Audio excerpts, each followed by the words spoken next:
ஹாய்ங்க. Makeup வந்து பசங்களுக்கு முடிஞ்சது. ஆனா அடுத்த ஒரு இம்பார்ட்டன்டான விஷயம் என்ன தெரியுங்களா? காஸ்டியூம். Oh my God! எப்படி நான் வந்து பசங்களுக்கு காஸ்டியூம் எடுக்க போறேன்? நம்ம காஸ்டியூம் டிசைனரை வச்சு நம்ம காஸ்டியூம் எடுக்க முடியாது. அதே மாதிரி காஸ்டியூமரை வச்சு நம்ம பண்ண முடியாது. ஸோ காஸ்டியூம் டிசைனர்ட்ட நான் வந்து ஒரு விஷயம் நான் கேட்கும்போது அவங்க ஒரே ஒரு விஷயம் சஜஸ்ட் பண்ணாங்க. ஸ்ட்ரீட் கிட்ஸ் கதாபாத்திரம் எப்பவுமே கிடைக்கிற துணியை தான் அவங்களால வந்து போட்டுக்க முடியும். ஒரு சினிமாவுக்கு ரொம்ப முக்கியம் அந்த சினிமாவோட கதாபாத்திரம். அந்த கதாபாத்திரத்தோட ரொம்ப முக்கியம் மேக்கப், காஸ்டியூம்.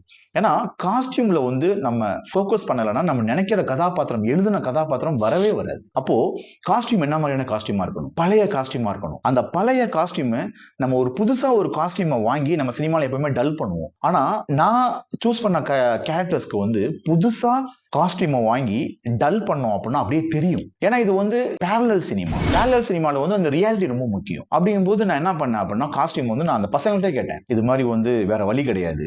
ஒரு செகண்ட் ஹேண்ட் காஸ்டியூம் வச்சு தான் நம்ம வந்து பண்ண முடியும் அப்படின்னு கேட்கும்போது நான் பயந்துகிட்டே தான் அவங்க பேரண்ட்ட சொன்னேன். ஆனா அவங்க அதுக்கும் ஒத்துழைச்சு எந்த ட்ரெஸ் இருந்தாலும் பரவாயில்ல சார், நான் கட்டாயமா எங்க பசங்க போடுவாங்க. நான் வந்து இப்ப சென்னையில வந்து எங்கெங்கெல்லாம் வந்து செகண்ட் ஹேண்ட் காஸ்டியூம் கிடைக்கும் அப்படிங்கறத நாங்க ஒரு குழுவா சேர்ந்து நாங்க போய் எல்லாம் தேடி பார்த்தோம். ஏன்னா அந்த சைஸுக்கு கிடைக்கணும், அந்த பசங்களுக்கு செட் ஆகுற மாதிரி கிடைக்கணும். என்னோட அட் த சேம் டைம் என்னோட கேரக்டரை நான் வந்து ரியலா பார்க்கணும். அது மாதிரியான ஒரு காஸ்டியூம் இருக்கும். வேற எங்கெங்க போறது? என்னோட கதாபாத்திரத்துக்கான காஸ்டியூம் வந்து நான் ஒரு செகண்ட் ஹேண்டா விற்கக்கூடிய அந்த Moore market, Chennai central area, அந்த ஒரு ஏரியாலேயே நான் காஸ்டியூம் வந்து பர்ச்சேஸ் பண்ணேன். அப்பதான் அந்த ஒரு கதாபாத்திரத்துக்கான ரியாலிட்டியான ஒரு அந்த லுக்கு கொடுக்க முடியும். ஆனா அதையும் அக்செப்ட் பண்ணி தான் என் பசங்க அதில் நடிச்சாங்க.